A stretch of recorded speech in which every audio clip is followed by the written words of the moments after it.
মুখ্যমন্ত্রী এ নিয়ে নিজে শোক প্রকাশ করে তার রাজ্য পুলিশ প্রশাসনের তরফ থেকে জেলা পুলিশ সুপার এবং রাজ্যের চিফ সেক্রেটারি সহ সবাইকে তিনি ইতিমধ্যে বলেছেন এই ঘটনা নিয়ে মহারাষ্ট্র পুলিশ সহ মহারাষ্ট্রের রাজ্যের সরকার এবং কোরেগাঁও ভীমা যেখানে এই ঘটনাটা ঘটেছে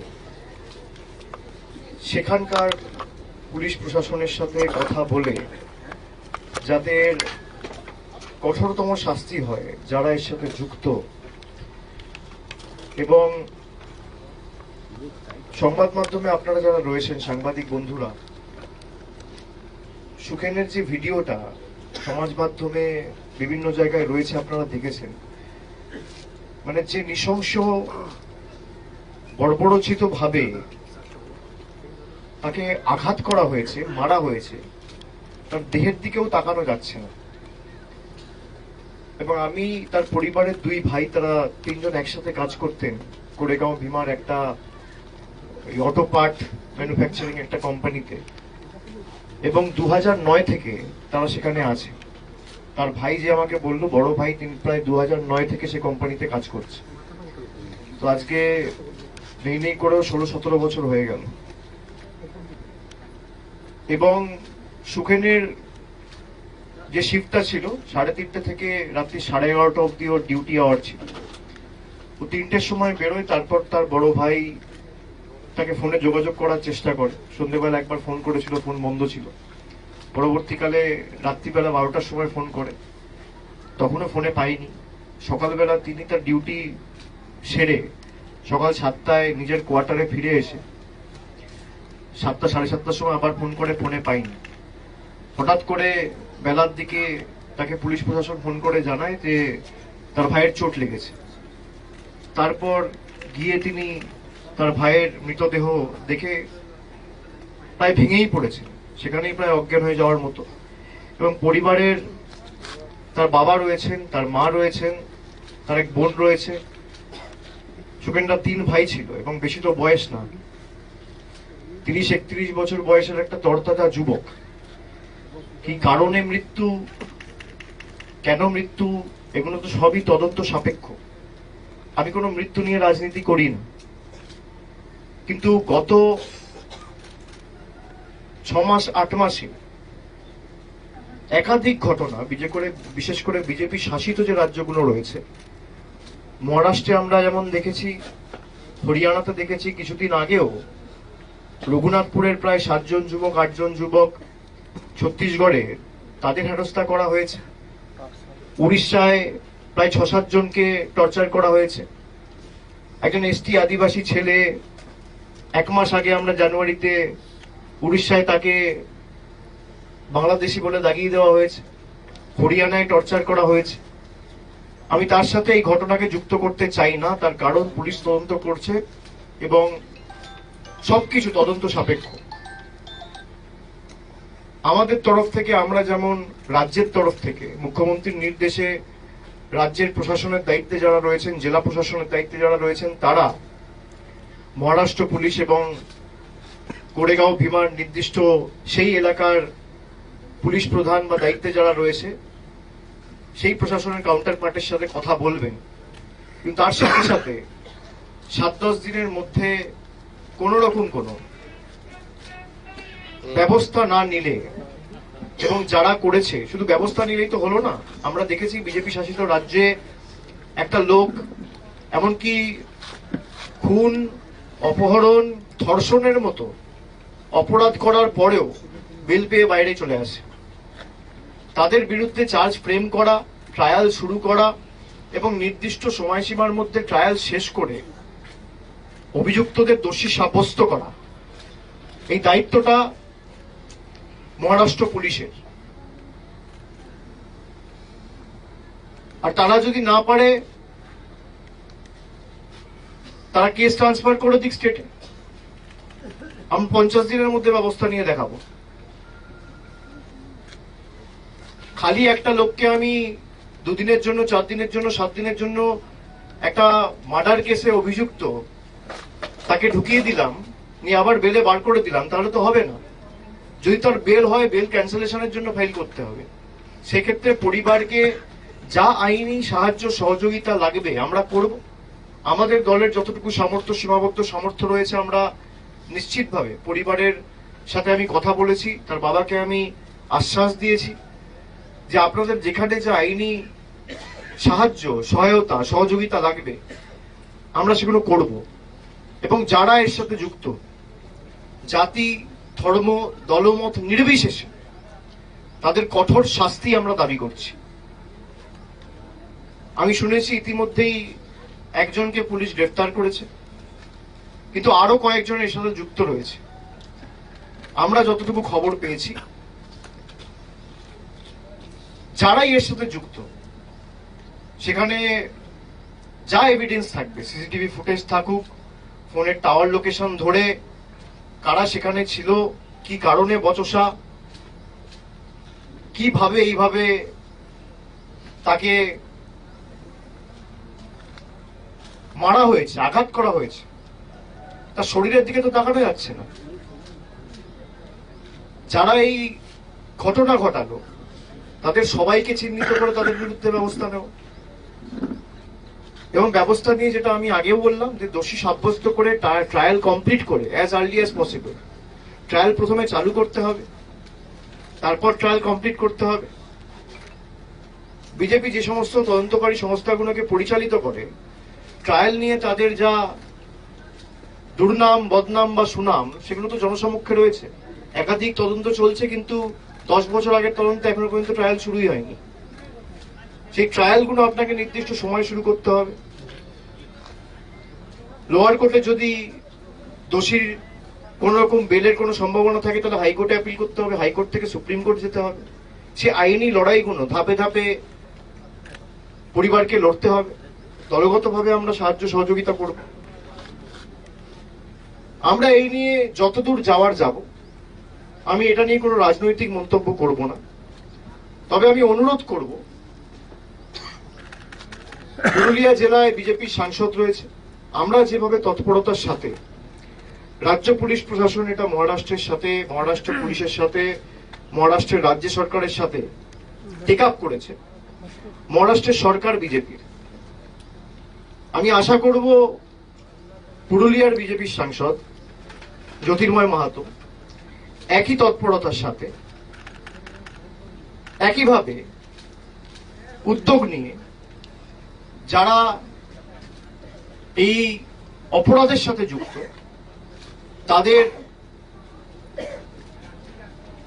বিরুদ্ধে যাতে মহারাষ্ট্রের পুলিশ প্রশাসন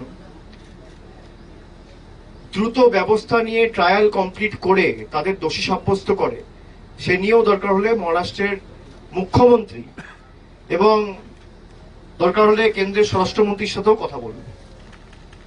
আমি এই নিয়ে কোনো রাজনৈতিক মন্তব্য করব না। তাদের যতটুকু পরিধি রয়েছে, তারা বাংলার মানুষের টাকা বন্ধ করার সময় তো দিল্লিতে গিয়ে দরবার করে, তদবির করে, তখন তো কাউকে বলতে হয় না।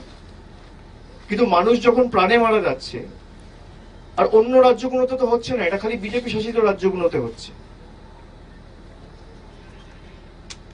উড়িষ্যায় ক্ষমতায় কে?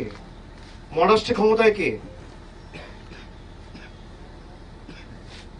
যে ঘটনাগুলো ঘটেছে হরিয়ানায় ক্ষমতায় কে? মধ্যপ্রদেশে ক্ষমতায় কে? রাজস্থানে ক্ষমতায় কে? ছত্তিশগড়ে ক্ষমতায় কে? একটা ক্লিয়ার প্যাটার্ন লক্ষ্য করা যাচ্ছে। আগেও যে ঘটনাগুলো ঘটেছে এর বিরুদ্ধে বা প্রতিবাদ করে একটা চিঠি সেই মুখ্যমন্ত্রীকে দেওয়া বা স্বরাষ্ট্রমন্ত্রীকে লেখা, আপনারা তো একই দল করেন। তো আমি আশা করব দলের ঊর্ধ্বে উঠে উনি এই কাজগুলো করবেন।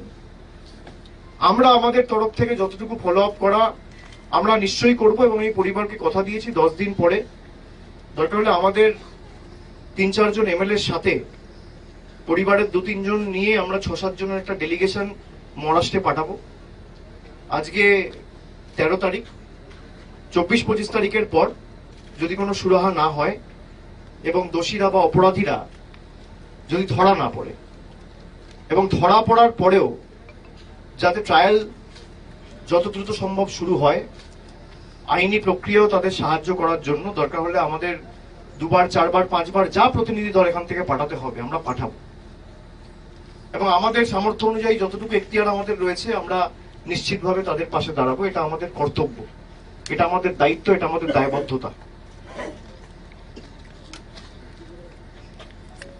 একজন তরতাজা যুবককে যেভাবে কুপিয়ে মারা হয়েছে, তার শরীরের বিভিন্ন জায়গায় যে আঘাতের চিহ্ন, যে নৃশংসভাবে তাকে হত্যা করা হয়েছে,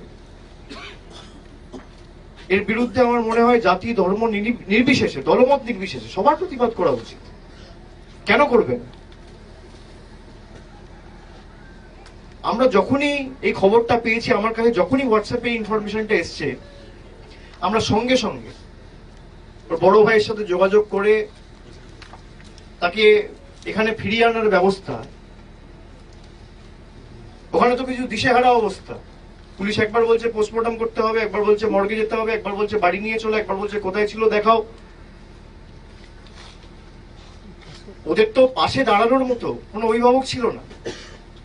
আমরা খবর পেয়ে সঙ্গে সঙ্গে এখানে শান্তিরাম মাহাতো, রাজীব লোচন সরেন সবাই পরিবারের পাশে এসে সেদিনকেই রাত্রির 10টা, 10:30টার সময় এসে দাঁড়িয়েছে। এটা আমাদের কর্তব্য, যে দলই করুক। মনুষ্যত্বের থেকে বড় ধর্ম তো আর কিছু হয় না। সবার উপরে মনুষ্যত্ব, তার উপরে নয়। তো আমি আশা করব যে দলের প্রতিনিধিরাই এই পুরুলিয়ায় আছে, জাতি দলমত নির্বিশেষে, এর বিরুদ্ধে আপনারা সোচ্চার হবেন, আপনারা আওয়াজ তুলবেন, এবং এই ঘটনা বা এরকম ঘটনার পুনরাবৃত্তি যেন আগামী দিন না হয় সেটা আমাদের সকলকে সুনিশ্চিত করতে হবে। বিশেষ করে গত 6 মাস 8 মাসে যে প্রবণতা আমরা দেখতে পাচ্ছি, যে প্যাটার্ন আমরা লক্ষ্য করছি, সেটা ভয়ঙ্কর। এই মৃত্যু কেন হয়েছে আমি এখনো বলতে পারবো না, তার কারণ আমি আবার বলছি এটা তদন্ত সাপেক্ষ। তদন্তে আমি নিশ্চিত যে কি কারণে হয়েছে উঠে আসবে। কিন্তু প্রত্যেকটা খুন, রাহাজানি, ধর্ষণ, গুন্ডামি, বাংলা বিদ্বেষী মানসিকতা, মনোভাব, আচরণ, দৃষ্টিভঙ্গি, এটা একের পর এক খালি বিজেপি শাসিত ডবল ইঞ্জিন সরকারের। অন্য অনেক জায়গায় তো আরো লোকেরা কাজ করছে, সেখানে তো হচ্ছে না। কত বাইরের লোক তো বাংলায় কাজ করে, বিহারের কত লোক কাজ করে, ইউপির কত লোক কাজ করে, তাদের উপর তো কোনো অত্যাচার হয় না। আমরা তো বৈচিত্র্যের মধ্যে একতার মূল মন্ত্রে বিশ্বাস করি। বাংলায় কথা বললেই কোথাও কোথাও বলা হচ্ছে বাংলাদেশি, কোথাও কোথাও জেলে ঢুকিয়ে দেওয়া হচ্ছে, এরকম একাধিক ঘটনা তো আপনারা দেখেছেন। আমি আশা করব যারা মৃত্যু নিয়ে রাজনীতি করে তাদেরকে বলবো যে অ্যাটলিস্ট আপনারা এইটুকু করতে পারেন যে একটা ফোন তুলে মহারাষ্ট্রের যিনি মুখ্যমন্ত্রী দেবেন্দ্র ফডনবিসকে ফোন করে বলবেন যে আমার জেলার একজন তরতাজা যুবক কাজ করতে সেখানে গিয়ে একজন পরিযায়ী শ্রমিক, 31 বছর বয়স, তাকে খুন করা হলো, হত্যা করা হলো, আমরা এর বিচার চাই। ফোন করে যদি বাংলার মানুষের টাকা আটকাতে পারেন, রাস্তার টাকা আটকাতে পারেন, বাড়ির টাকা আটকাতে পারেন, সুবিচার তো চাইতেই পারেন। এইটুকু তো আশা করা যায়। আর আমাদের রাজ্যের তরফ থেকে মুখ্যমন্ত্রী নির্দেশ দিয়েছেন, রাজ্য পুলিশ প্রশাসন ইতিমধ্যে টেক আপ করেছে, যারা যারা অভিযুক্ত কেউ ছাড় পাবে না, তার জন্য যত দূর যাওয়ার আমরা যাব। আমরা হাইকোর্ট, সুপ্রিম কোর্ট, যেখানে দরবার করতে হবে, যেখানে অ্যাপিল করতে হবে, ট্রায়াল নির্দিষ্ট সময়ের মধ্যে শেষ করতে হবে, এবং দোষীদের, অভিযুক্তদের, অপরাধীদের দৃষ্টান্তমূলক শাস্তি আমরা দাবি করছি। তাদের সমাজে থাকার কোনো অধিকার নেই। সে যেই যুক্ত হোক, যে জাতি হোক, যে ধর্ম হোক, যে দল হোক, যারা মানুষের প্রাণ কেড়ে নেয়, তাদের বিরুদ্ধে যত দ্রুত সম্ভব বিচার ব্যবস্থাকেও আমি অনুরোধ করব, যত দ্রুত সম্ভব তাদের দোষী সাব্যস্ত করে তাদের কনভিক্ট করতে হবে। আর কোনো মতে পুলিশকে এখান থেকে আমি আমাদের তরফ থেকে যতটুকু বলার, আমি মুখ্যমন্ত্রীকে নিজে অনুরোধ করব, এবং তিনি ইতিমধ্যেই বলেছেন, আমি আবার কলকাতা ফিরে গিয়ে তাকে বলবো, যে যারা ধরা পড়বে তাদের যেন বেল না হয়, সেটা আমাদের সুনিশ্চিত করতে হবে। আর যে দুই ভাই কাজ করত তাদের সাথে আমার কথা হয়েছে, তারা আমাকে বলেছে যে আমরা আর ওখানে ফিরে যেতে চাই না। তো আমরা দলগতভাবে রাজ্যের মুখ্যমন্ত্রী এবং আমাদের দলনেত্রী মমতা বন্দ্যোপাধ্যায়ের কাছেও তাদের আবেদন রাখবো যে তাদের দুই ভাইয়ের যেন চাকরি বা কর্মসংস্থানের ব্যবস্থা আমাদের মানবিক রাজ্য সরকার আগামী যত দ্রুত সম্ভব তাদের এখানেই করে দেয়, যাতে তাদের পুরুলিয়ার মাটিতেই তারা থাকতে পারে এবং বাইরে তাদের যাওয়ার কোনো দরকার না পড়ে। আমরা কারোর কাছে মাথা নোয়াবো না। আর তারা তো আজকে যায়নি, ওর বড় ভাই আমাকে বলছে 2009 সালে গেছে। অনেক রাজনৈতিক দলের অনেক নেতারা অনেক বড় বড় কথা বলছে যে পেটের দায় যেতে হচ্ছে, তাহলে রাজ্যে কর্মসংস্থান হচ্ছে না কেন? 2009 সালে গেছে। আর তাদের যুক্তিতেই যদি আমি ধরি, ভারতবর্ষে গত 14 বছরে 3.5 কোটি ভারতীয় দেশ ছেড়ে চলে গেছে, অন্য দেশে পেটের দায়ে কাজ করছে। তাহলে তাদের যুক্তিতেই যদি আমি ধরি, তাহলে পেটের দায়ে যে দেশ ছেড়ে কেউ আমেরিকা, কেউ সিঙ্গাপুর, কেউ দুবাই, কেউ কুয়েত, কেউ অন্যান্য দেশে যারা গিয়ে কাজ করছে, তাহলে তাদের ব্যর্থতাও তো এখানে কেন্দ্রে যে রাজনৈতিক দল ক্ষমতায় রয়েছে তার। কোন জিনিসকে নিয়েই কারো রাজনীতি করা উচিত নয়। কেউ যদি ভালো একটা কোনো সুযোগ পায়, তার যেখানে ইচ্ছা গিয়ে কাজ করার অধিকার রয়েছে। দেশের মধ্যে, সমাজের মধ্যে বিভাজন, বিজেপির যে বাংলা বিদ্বেষী মনোভাব, বিচ্ছিন্নতাবাদের মানসিকতা, এই সাম্প্রদায়িক বীজ বপন করা, সমাজকে ভেঙে দেওয়া, গুঁড়িয়ে দেওয়া, আগুন লাগিয়ে দেওয়া, এই যে মানসিকতা, এই মানসিকতার বিরুদ্ধে আমাদের সকলকে ঐক্যবদ্ধভাবে প্রতিবাদ করতে হবে, লড়াই করতে হবে। এবং আমি দলগতভাবে অনুরোধ করব, আমাদের এখানে প্রতিনিধিটা আছে, দোষীদের কঠোর শাস্তি দাবি করে আগামীকাল প্রত্যেকটা বিধানসভায় আমাদের ব্লক টাউনে একটা করে মিছিল হবে, 3টে থেকে 4টে। এবং যেহেতু ওখানে বিজেপি সরকার রয়েছে, আমি সাংবাদিকদের অনুরোধ করব, আপনাদের কর্তব্য যে এখানকার, আমি বান্দোয়ানের কথা বলছি না, বড়বাজারের কথা বলছি না, আমি পুরুলিয়া জেলার কথা বলছি। পুরুলিয়া লোকসভার যিনি সাংসদ, তার কর্তব্য, দায়িত্ব, এবং এখানে যারা বিজেপির দায়িত্বে রয়েছেন, সিপিএম এর দায়িত্বে রয়েছেন, ফরওয়ার্ড ব্লকের দায়িত্বে রয়েছেন, কংগ্রেস প্রতিনিধি যারা রয়েছেন, সকলকে মিলে আমি অনুরোধ করব যে আপনারা ঐক্যবদ্ধভাবে কেন্দ্রকে চিঠি লিখুন, মহারাষ্ট্রকে চিঠি লিখুন এবং পরিবারের পাশে এসে দাঁড়ান, দলমত নির্বিশেষে। এটুকুই আমার সবার কাছে আবেদন থাকবে। Thank you.